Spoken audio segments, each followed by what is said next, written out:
you guys. So glad you guys are joining us today. It is going to be an exciting conversation because when I met the person that we have live today, Elaine Lingard, she was kind of in the I don't really know what I want to do next with my business place. And it's so cool just to be able to see how she has grown from where she started to where she is today. She had an in-person and still has an in-person center where she helps kids with all the things that they need help with tutoring. Along with that, she has also started creating some courses and she has started hiring some other tutors. And guess what, you guys? She's a mom of 3 kids. How in the world does she do it? We don't know, but we're going to find out. So thanks for joining us today, Elaine. We're so glad to have you. Oh, I'm so glad to be here. It's great to be here with you today. Yeah. All right. So when you first got started, when we first met, where were you at specifically in your business? Oh, gosh. Now it's 4 years ago, I think we first met. Mm-hmm. Gosh, it's ages ago now. I had only been in business for a year at that point, and I was just beginning to think about taking on online as part of my repertoire. I was only taking on in-person students at that point, and really it's probably one of the best things I did because most of my business is online. So it's a lot has changed in 4 years. A lot has changed. And you ended up really preparing for yourself, like what happened with the pandemic that didn't like knock you off your feet at all because you already knew how to do the online piece. Exactly. So it was easy to just move as many students online as possible when the pandemic hit. You're always going to have some that just don't want to try it, but most of my students did move online. And even after we've got the option of reopening again here in Ireland at the beginning of July, and there are quite a few of my previously in-person students who now want to stay online. So that's worked out in a strange, crazy way. It's worked out better for me. Yeah, that's really, really awesome. And now it's like you are able to really meet both needs. It's kind of a hybrid model, right? Because you can meet both needs. So you're opening up your center in July again so that people can come in person. And then you have your online students that you're still able to meet the needs of and work with them as well, which is really cool. And was it this past year that you started hiring more tutors? Yes. Now, it really came about when the pandemic hit. Mm-hmm. And lots of people wanted to move online. Now, I could not accommodate having all of the students who wanted to move online because the nature of the classes they were in before, they were working on different things, and it wouldn't have been possible to just move the class to an online slot at that time. The next best thing I could do was to take other tutors on board and spread the burden, if you like. So we had lots of different classes running. I had and still have, I think it's five tutors working online with me. And I also have 2 new tutors who are going to join my in-person team when I reopen next month. Congratulations. That's a huge leap. And so when you started hiring tutors, what was that experience like? At first, I was really quite scared, I've got to be honest, because I had that typical, they're not going to do it the same way as I do. It was that I can't let go sort of fear. I think once I got past that and thought, yeah, they're going to use the same kind of resources that I've been using because they've got access to my resources. They're going to be using the same kind of strategies because that's what I've trained them in. They're going to bring their own twist to it, obviously, because their personalities are different. But once I'd sort of reconciled myself with the fact that they're not going to be a carbon copy of me, it was an easy shift to make. It was okay, but I can understand the fear that lots of tutors have when they start taking someone on because they're going to think, oh, they're not going to do it like me. Mm-hmm, mm-hmm. I'm so glad you shared that because I think every single one of us, when we start thinking about hiring other tutors, that's exactly where our brain goes. Like, what if they can't do it as good as me? And like, I've been able to get these kinds of results, but will they be able to get these kinds of results? And will they be able to help the kids as well? Will they be able to know like how to maneuver if this happens or that happens. And, we have this really big fear. So I am so glad you shared that, because so many others feel exactly the same way. So was there anything that you did that helped you kind of overcome that, or? I think initially I joined a few calls to begin with as an extra bit of support for them, just so if they came unstuck, I was there to help. And then I felt they don't really need that extra pressure of me watching them, because I realized that I don't think I would quite appreciate someone doing that for me. So what I did is just make sure that I had an online place. I use Bubble Up for my students. So we have all the resources in folders in Bubble Up. And I just made sure that any bit papers or resources that the tutors needed and the students were sharing were in a folder with that child's name. And I could go in and out of the work and check what they were doing. And that allayed my fears, because I could see the progress the students were making for myself without, putting pressure on the tutor watching them. Yeah, it is. And you show up a little bit differently when you're being watched. Like all of a sudden, I do the same thing. Like at Jazzercise, I don't own the joint, so I'm just an instructor there, right? And whenever I am there with the owner, I tense up 10 times more than I do. Even it's like, seriously, like why? I have no idea why. It's just what we do as humans. We're so scared of making a mistake or doing something wrong, and we care so much. I think that's why that kind of stuff happens. So I can see why you wouldn't want to make your people feel that way. What are your thoughts about recording their sessions? I know some people they want to record other tutors' sessions that are underneath them. What are your thoughts about that? I wouldn't do that. I don't feel the need to, because I trust the people that I have working with me. I can check work that the students have done just by going into the folders. And two, I don't have the time. I wouldn't want to go back and troll through hours of people's teaching, because I just don't have the time to do that. I would rather spend that time with my children. Yeah. So that's probably my one reason, but I'm very careful with the people that I have working for me, because I need to know that they're going to do a good job.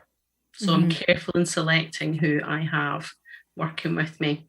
And I think that's half the battle. If you are slow to hire, then you're not going to make mistakes. If you just take anyone on board and you're not sure of the quality of what they can offer, I think that's where you would come unstuck. Yes. And I hear that phrase in business all the time. Be slow to hire and fast to fire. Yeah. It sounds so I don't know, that I listen to that and I cringe, because I'm like, oh my gosh, I am so the opposite. I am the complete opposite. I'm one of those people oh, you can help? Cool. Bring you on. Let's do this. But so how do you actually put slow to hire in practice? What are some things that you do beforehand to make sure that this is a right fit for your tutoring business? Right. I have really looked at experience that people have had to start with. I think that's important. Not everyone that I've hired has been a teacher.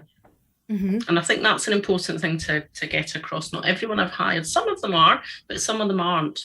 And if they've got a passion for what they do and a love of what they do, and they can demonstrate that through not only qualifications, but also experience, that is golden to me. Now, if I can see that to begin with, and then maybe, as I said at the beginning, I might have, a little nose in to see what they're like. There was one of the tutors I got to do a lesson with my two younger children. And I said to her that I might be hovering in the background, just checking in and seeing how things go. But the girls loved her, and I let them be the judge as well. So they were involved in the decision.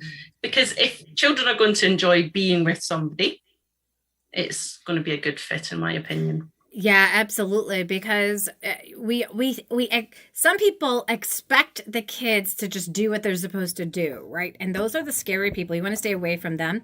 They just expect all kids to, be well behaved and want to accept, but what you really need is somebody that the kids want to be with, right? Because exactly. if they can put in their mind that they want that person to teach them, they're going to learn from them.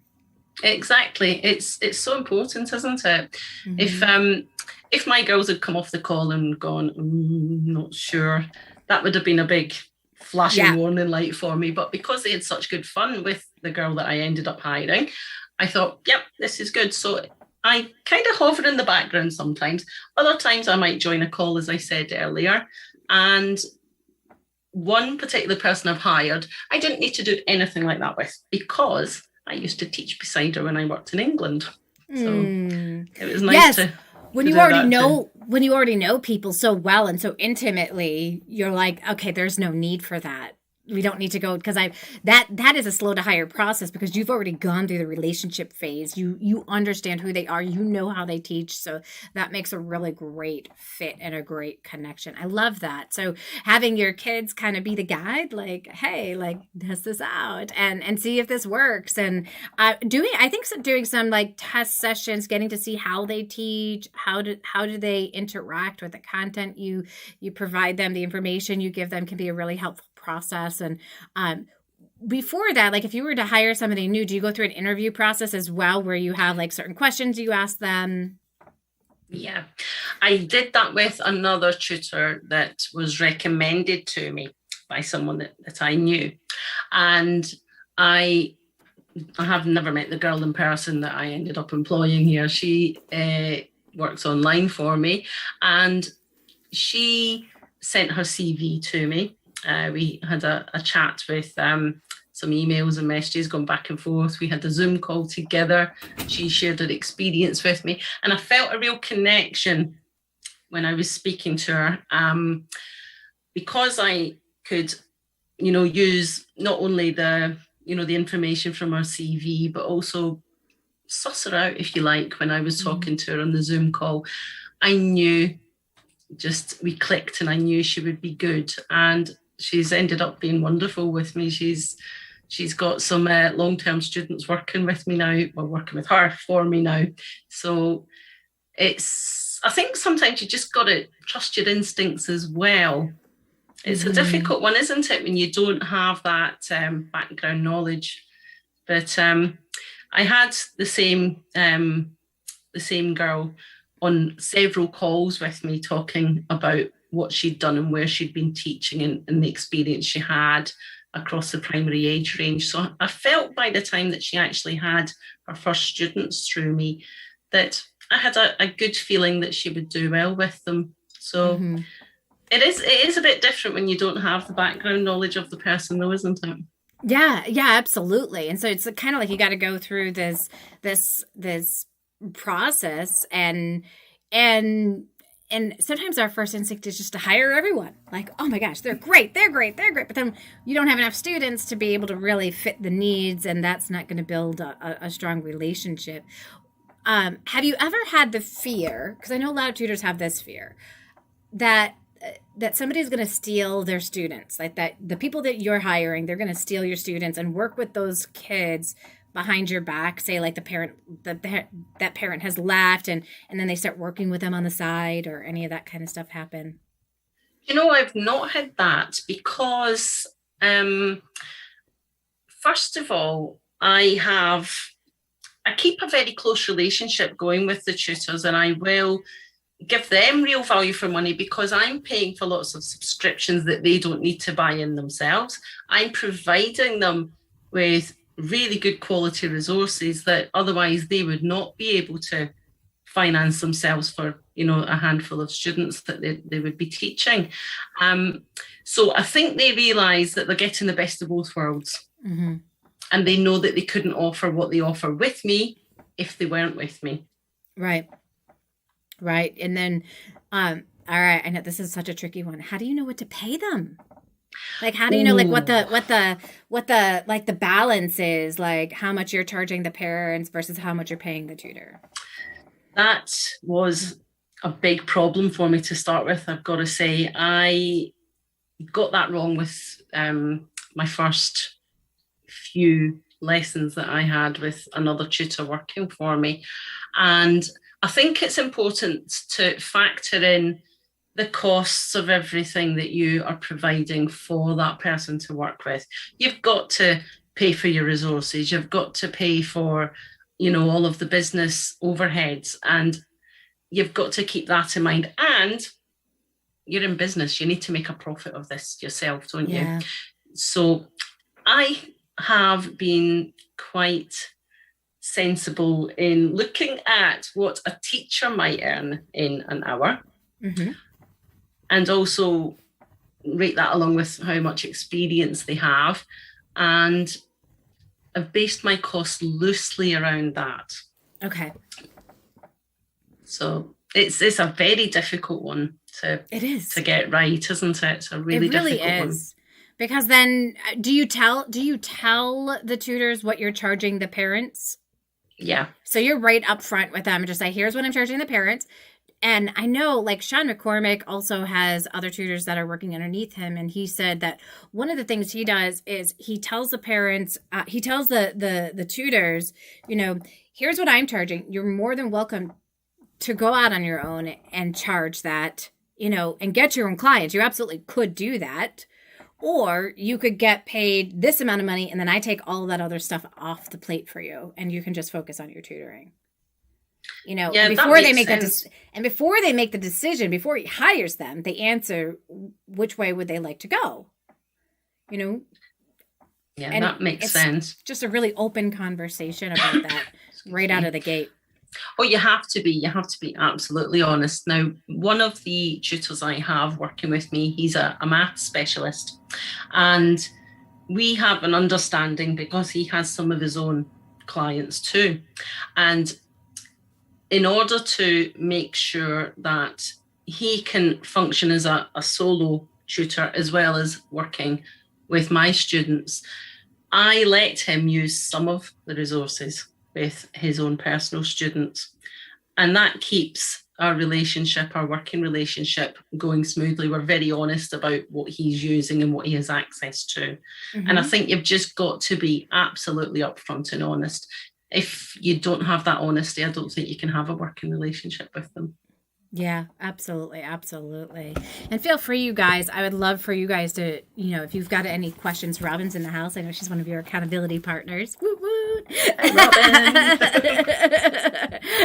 And so welcome, Robin. Glad that you guys are here. We would love to be able to know, from you guys, what are questions that you have when it comes to hiring, other tutors to be able to work in your business? And feel free to ask them right on in the chat, and we will bring them on into the conversation. Now, some of you guys have seen Beth has just put up a link for a free webinar that we're doing. It's called Double Your Income in the Next Year by Hiring Tutors.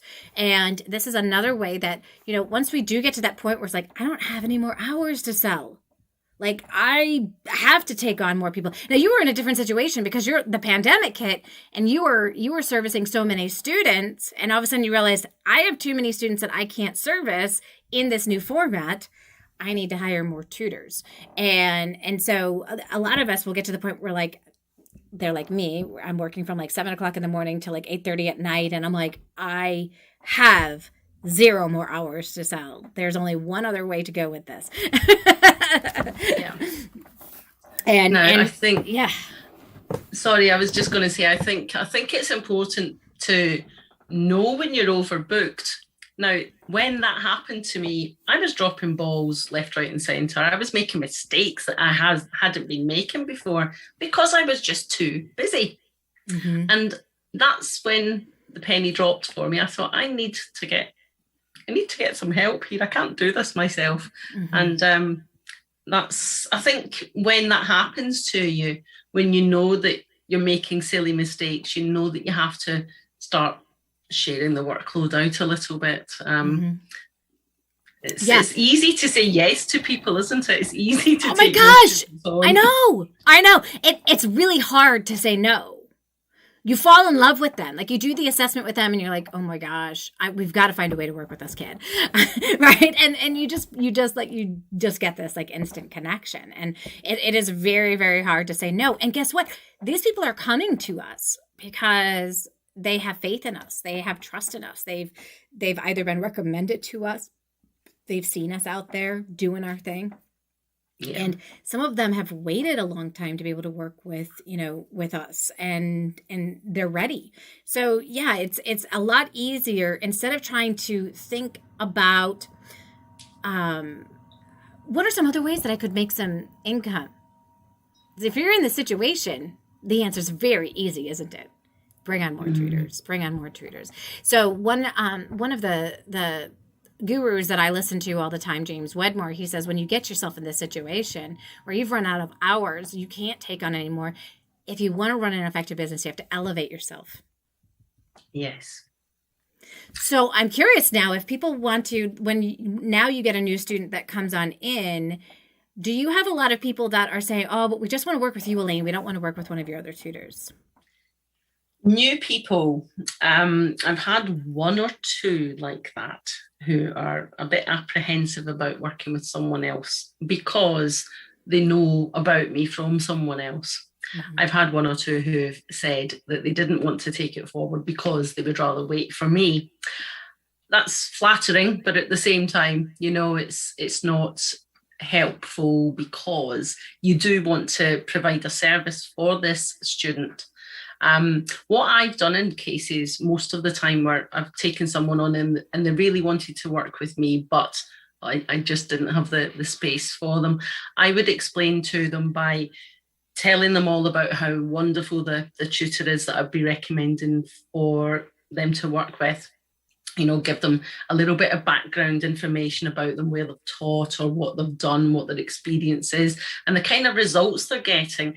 And that kind of softens them up a little when that I suppose it's almost like if you're going into a shop to buy a beautiful dress and the dress is sold out, but there's another one that you like and it's kind of the same but not quite the same, and you go for it anyway. It's kind of like that sort of situation. If I can show them that this other person will provide the same kind of service, that's important. And sometimes it does take a little bit of a sell. Mm-hmm. Yeah. It's a lot easier to sell ourselves than it is to sell somebody else. Yeah. It is. Absolutely. But once people see that, the people that I have taken on board are good at what they do, I think once they've had a practice session with them, or their assessment session, and a few lessons under their belt, they realise that I was right. It would be a good fit for them. Yeah, absolutely. And I think one of the things too, like I've heard other people saying, I've just increased my prices to work with me personally, and so I've been considering that too, like that one of the benefits of working with one of these other tutors is it's actually not going to cost you as much over time to be able to work with them. Is that a strategy you've used at all? It's not, but it's definitely one that I've been thinking about, especially when I open up the centre again. I will have some of the students going back to in-person work with my new tutors over there, but it will free up some more time for me, and I'm going to hold on to those precious sessions because they're going to be for me and my children. They're not going to be filled again. I'm going to make sure that I use that time for my family. And the only way to balance things out there is to say if I have someone leave and I have a new student come on board, I am going to make sure that they've got that opportunity. If they want to work with me, it will cost that little bit more because of the experience that I come with. Mm-hmm. And I think that's important because, we've worked hard to get where we are. We've put a lot of learning and a lot of time and dedication into providing what we can provide for people. So we've got to reflect that really in what we charge, haven't we? Yeah, absolutely. 100%. And not feel bad about charging what we're charging, because at the end of the day, you're providing an amazing service. psychologists and therapists and, these other kind of industries that are kind of similar to what it is that we do, they're working with kids and they're charging those higher prices. And sometimes there's insurance that'll pay for it and sometimes there isn't, right? And we just have to value what it is that we're doing and know it's not that you're taking advantage of people, but you literally only have a limited amount of hours that you can work, right? And so, I actually had a client who came to me and they wanted to, they're at one of the lowest rates I ever started at. And I know that they're not in a position to pay more for the services and they wanted an extra hour. And I'm thinking, I don't have room for another hour for another kid that's going to be 50% off. Right? Like, because it takes me away from my family. It takes me away from some of the other things that I also have to put some time into and do. So, I just had to say, I can't. I don't have any more hours to sell, especially at that rate, right? And there's no way that I could have doubled their rate and been like, here's what the price is now.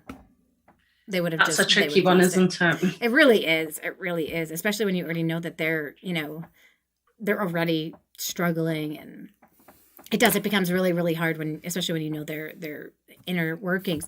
We did have one question here. The question was, are the tutors that you bring on exclusive to your company, or do they have some private students too? So I think you did say that you do have one that has some students on the side as well. Like you're open to them doing that. And at the same time, they haven't taken any of your students. No. They haven't taken the students. I think it's all about trust and openness and honesty. If you treat people with the respect, they're going to give you that same respect back again. If I was quite harsh and said you can't do this and you can't do that, I don't want you working with other people, that to me wouldn't be fair, because I can't guarantee that tutor X amount of students. I can only provide them with what comes to me. So if this person was looking for 15 or 20 hours tuition a week and I don't have that, I don't think it's within my rights really to say to them, you can't do this on your own. You can't find extra employment yourself. Right. So I think it's fair to strike a balance with people, because it's all about being honest. Mm-hmm. Do you ever have them sign a contract though that says that they like a non-compete clause, they can't take clients away from you? Yes, yeah. I do. Yeah, I mean that's just fair at the end of the day, just to cover your bases. And if you find out that something like that happens, you got to be quick to fire, but at least you have the proof now. You're like, look, you signed this, you were dishonest, and I have to let you go. Yeah, exactly. No, I think it is important to make sure that everybody's really clear about expectations from the off. And then I've not really had any issues, to be honest, because we've had lots of open conversations at the beginning. I think if we hadn't been so frank and honest at the beginning, it might be a different story. But I think put all your cards on the table, show everything, and be honest and open. And I don't think you'll get any nasty surprises. That's good. Now, Brad was wondering, do you turn down a lot of students each month? No. I generally find a way to make it work.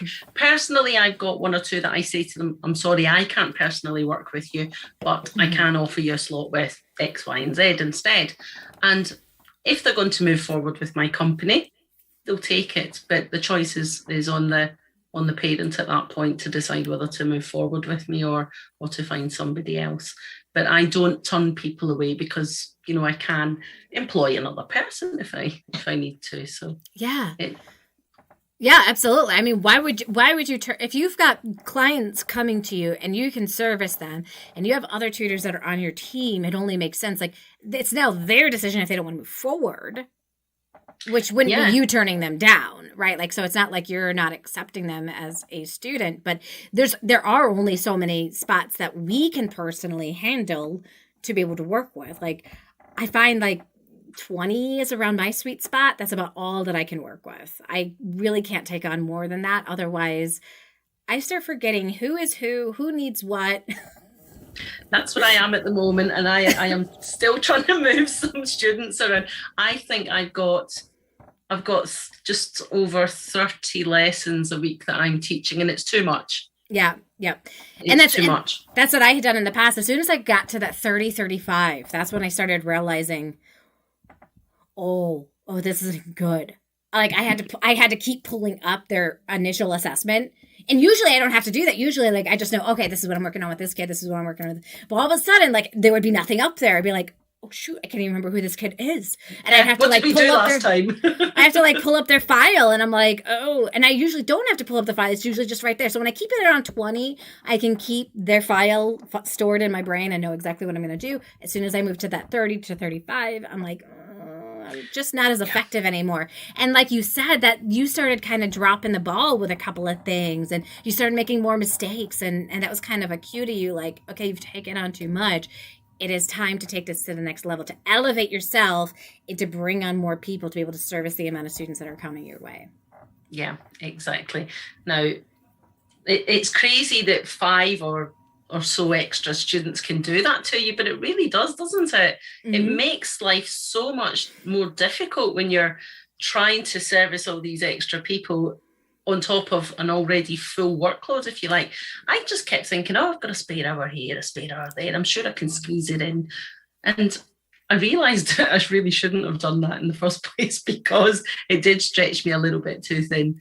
So if I can move things around and jiggle things around so that I get down to maybe 25, I think I'll be happy at 25. Yeah. I think that would be ideal for me. It is, because I mean we're also parents at the same time. I mean, a lot of times the tutoring hours happen to be the times where you can be with your kids as well. So that there's that balance as well. And it's a tricky balance. It's a very tricky balance. So we did have somebody who said, do you hire tutors that have specialties? Like their specialty is working with a certain age, or they have a specialty in their education, a certain topic. Do you look for people like that? With the maths tutor I did, yes. He was specifically for the older children, if you like. We did have him working with a few of the younger kids to start with, but he didn't enjoy it. He wasn't being as effective as he could have been. So he solely works with the sort of 13 to 18-year-old kids for me now. The other tutors that I have working with me are more general.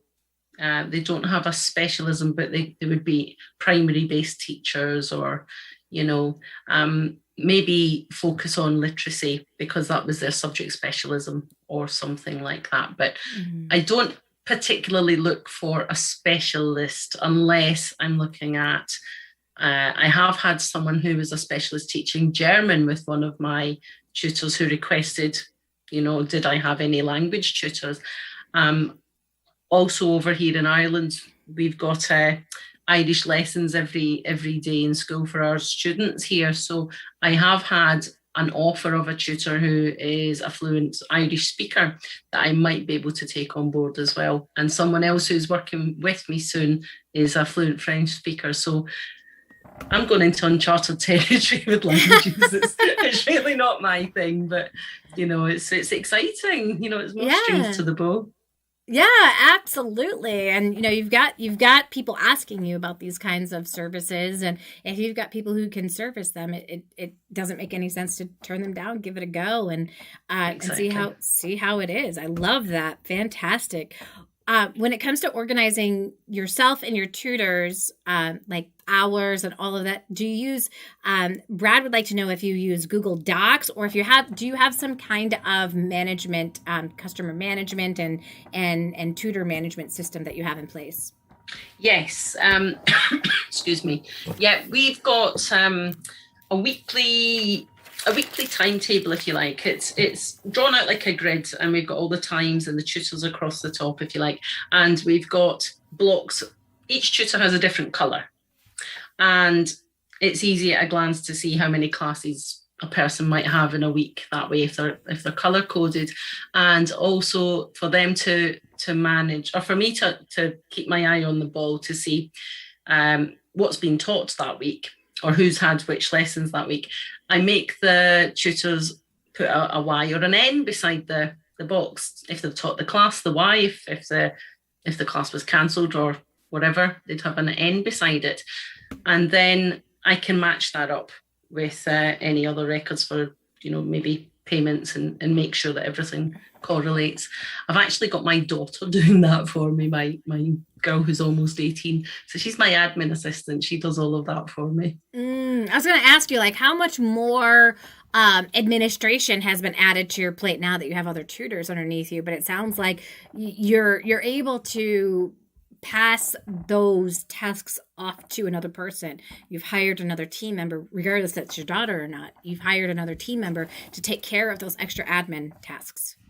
Yeah, she's pretty cool being able to do that for me, and it's nice that she's part of the business too. So it's I don't think it would be as effective use of my time for me to go through the admin tasks like that, but it's something that she's more than capable of doing. So again, it's using my time effectively, because she is perfectly capable of doing that. So why would I not give it to her? So right. Yeah. And that makes so much sense. I mean, when you do have to start thinking about, so it really comes down to like having some kind of a delegation chart. Like, what are the things that are most pivotal for my business and what should I be doing? What are some of the tasks that I'm currently doing that I shouldn't be doing, that I need to either hire somebody else to do or teach somebody else to do for me, so that it frees me up to be able to do those most important jobs in the business to keep it moving and rolling. Absolutely. I think I learned that quite early on, that I can't be the master of everything. I do have to get other people to do things for me. I just had, for example, a brand new website built for me. I hired someone to do that for me. I was lucky I managed to secure some funding from the local authority for that. So I was really lucky that I could take advantage of the funding for that. So I've got this wonderful website. I've got a lovely friend out of it too. She's a great lady who did the website for me, and she keeps me on my toes when it comes to making sure I know what the back end's all about now. Nice. So I think it's important that you realise that you sometimes need to spend your own time more effectively. I would love to be able to do all of that, and I think given time I could probably learn it all really effectively, but it's not the best use of my time. And I think that's the important thing. I'm learning how to use my time more effectively. Yeah, being more efficient with your time and all of that. And I mean, great question from Brad here. He was wondering if you ever have clients that prefer different accents.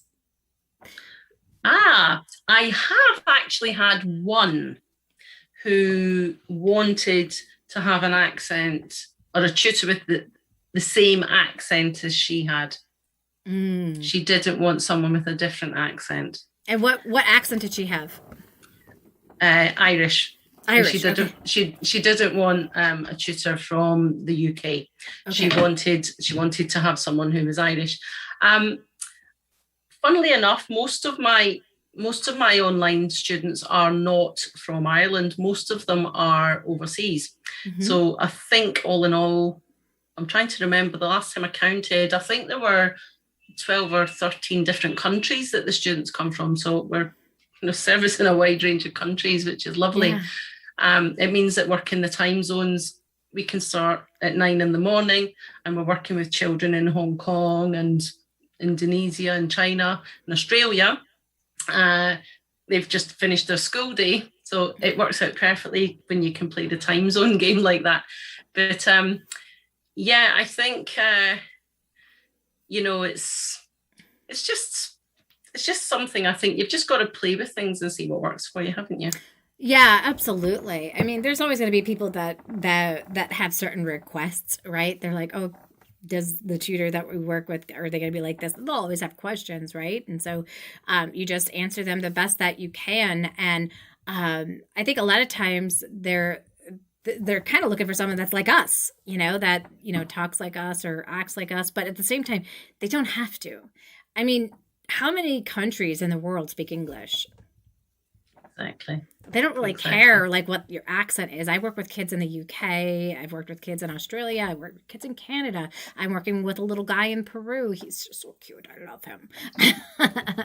His name is Rumi, and he is just, he's 4 years old, and he just like lights up my day every time I see him. He has no front teeth whatsoever, and he's like, hi. And I'm just like, oh my God, you're so cute. I could eat you up. Oh, no, it's lovely when you have little students that bring that spark, isn't it? But I think it's only that one time I've had someone who didn't want to work with someone with a different accent. But to be honest, I've never had a problem with it. Sometimes we have a joke and a laugh about it, because I've had one or two students who mimic my accent, and it's hilarious when they do that. It's really funny. Oh my gosh, yes, I do that with my student in the UK. We do it all the time. I'm like, wait, were you just saying that in my accent? And he's like, uh-huh. I'm like, that was actually pretty good. You did pretty good at that. And then I'll say something, with the UK accent, and he's like, oh, you did really good with that one.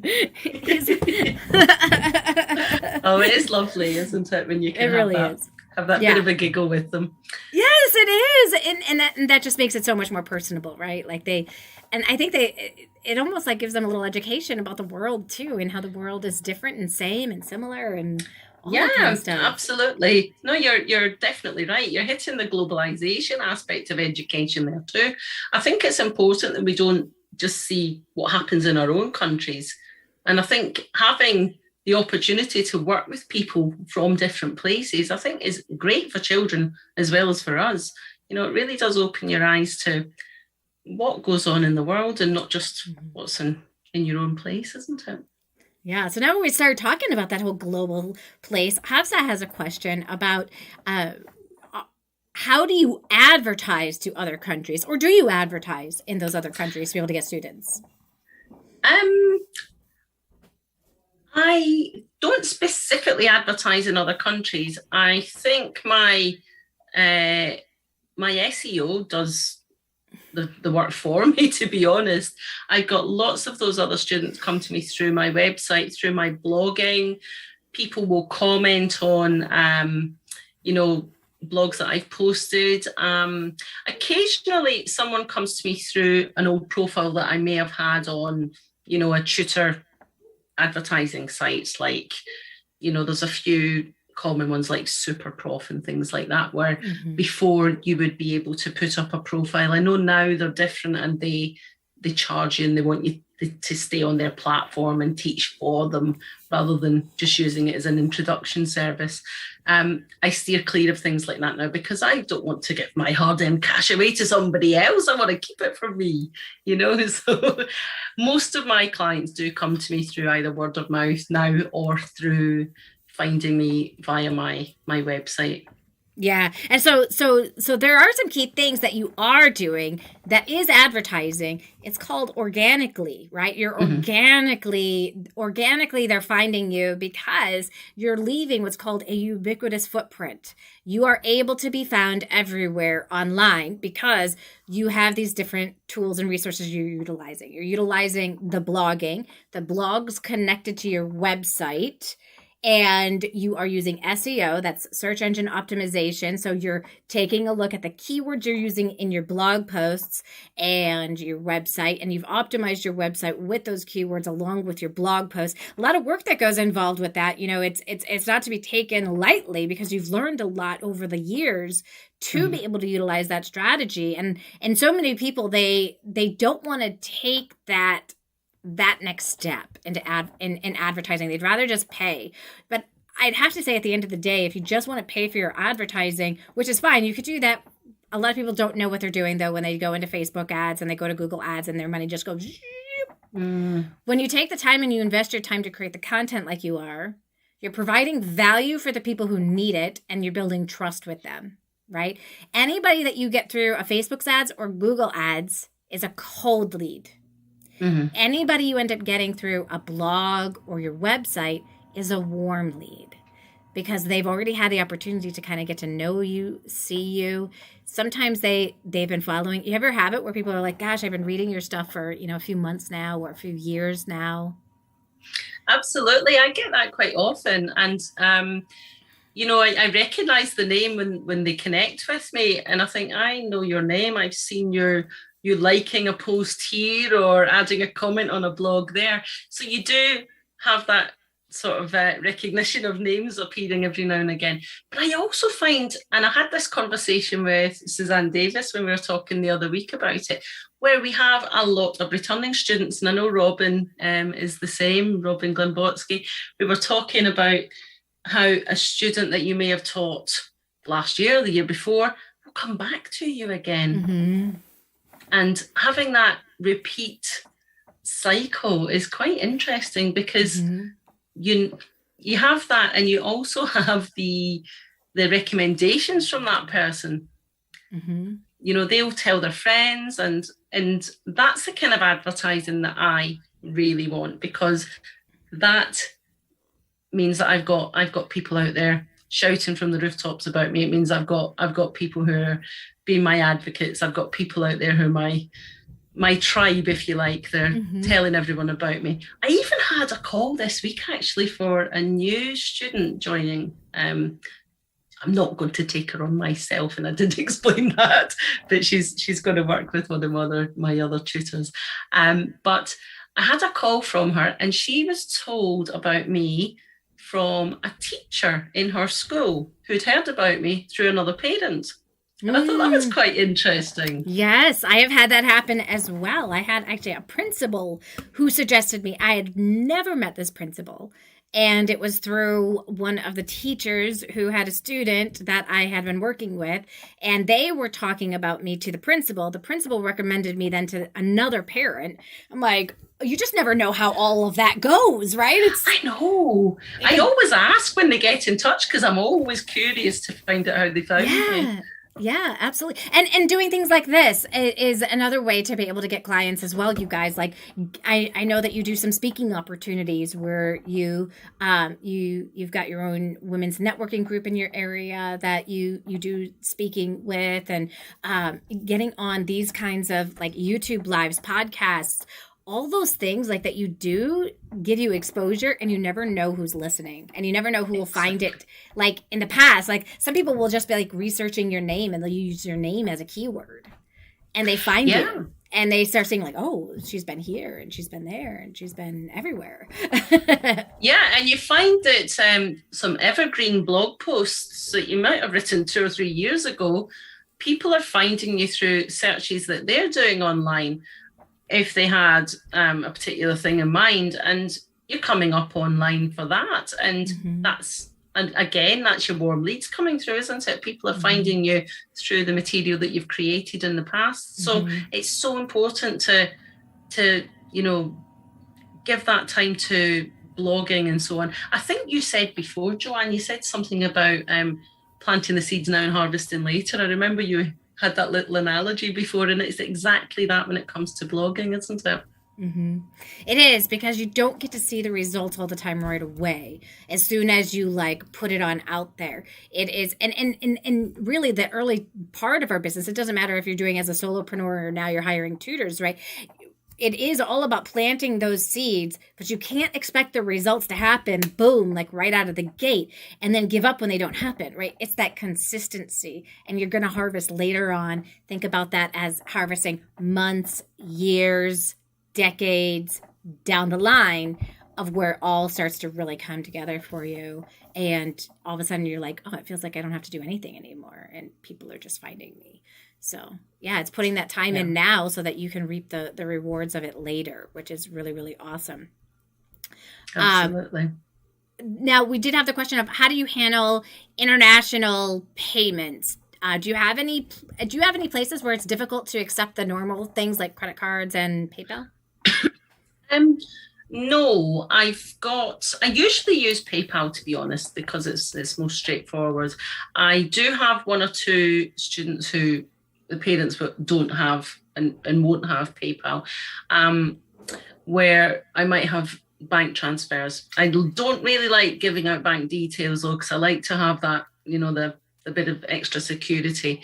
But I've got several different options for paying online. So, I've got another service that, they can pay with their credit cards. I think it's important to give options for payments.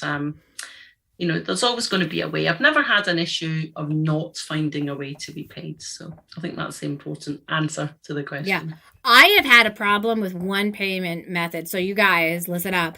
If anybody ever asks you if you can take Western Union, run far, far, far, far, far, far, far, far away. It is such a nightmare. It is such a headache. I had to go to Walmart like 3 times to try to get my money. And I'm like, I didn't have all the right information that I had to be able to provide them so that I could collect the money.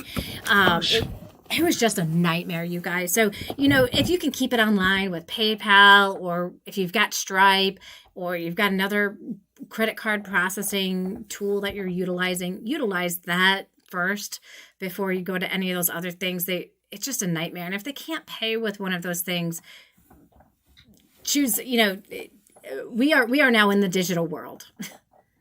I don't think there's anyone who can't find access to some form of payment online. I think everybody has access to something. The one that I use for credit cards is called SumUp, and they have a little device that you can tap your cards with as well. So it doubles up for me. I use it in my in-person centre as well.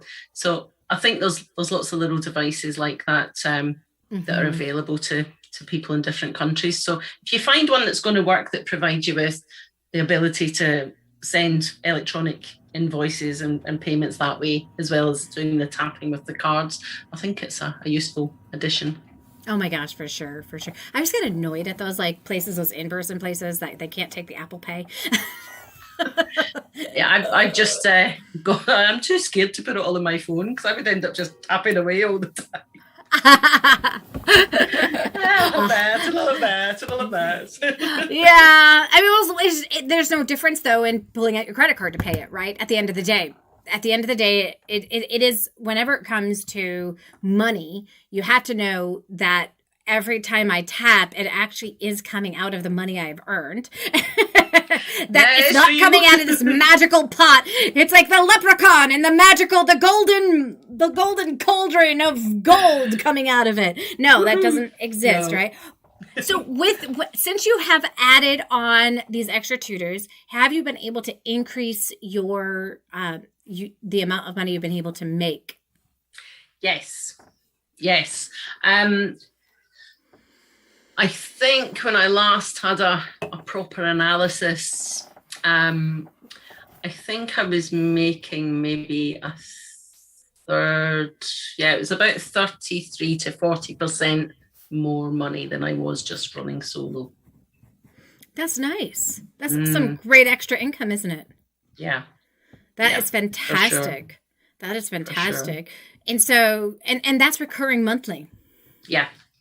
Yeah. It's not like, I mean, yes, you're continuing to work to get new clients in, and you're continuing to lose clients at the same time, but you're probably able to keep it at that rate pretty consistently each month. Yeah, most of the time. I guess in the summer holiday, you will have people who will take the break, but then I've got other things that I have, different income streams there too, to keep things going. So for instance, my maths tutor is looking at providing, week-long workshops, preparing students for going into their exam years. I will be getting my usual holiday camps up and running that I run every summer as well. So there's all these different income streams that are alternative ways of making money in the summer that I use because I've got the facilities here too.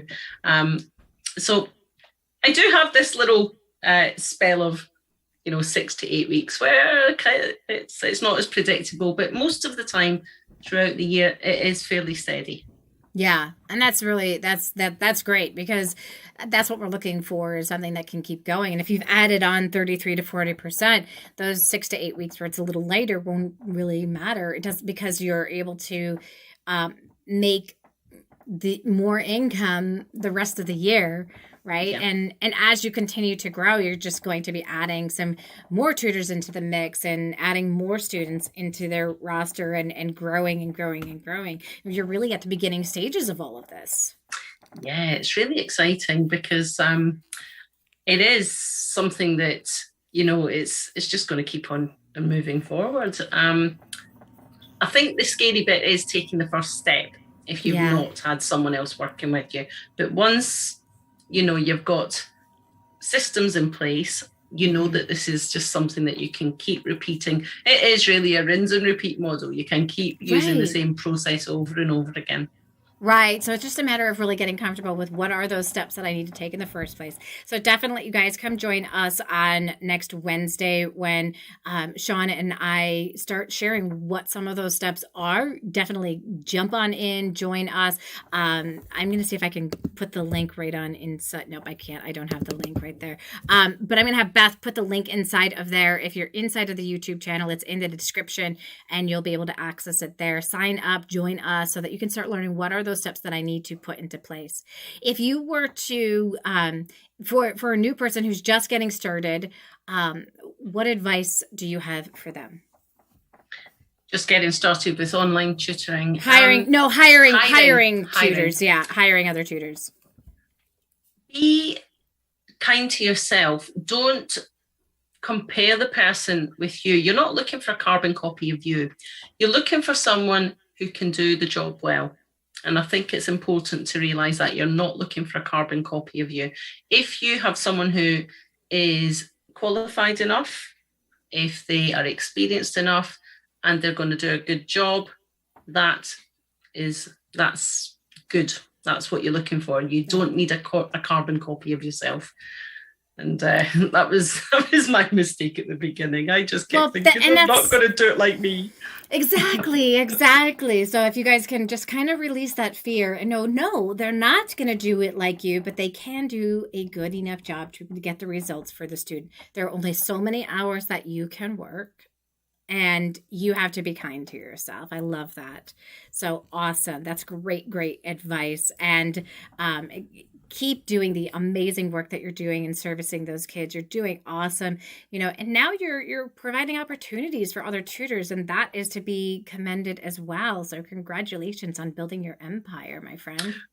Thank you very much. And thank you for joining us. It's always a pleasure to be able to hang out with you and chat with you. I've missed you so much. Me too. I've missed talking to you. It's been too long. I know. So I'm excited that you're going to be able to come and join us a little bit more on Tuesdays and Thursdays with the Insiders. So very excited about that. I saw that. I was like, yay! Yay! Awesome. Well, thanks you guys for joining us today. Definitely, if you haven't signed up to be able to join us for that webinar, definitely come and join us.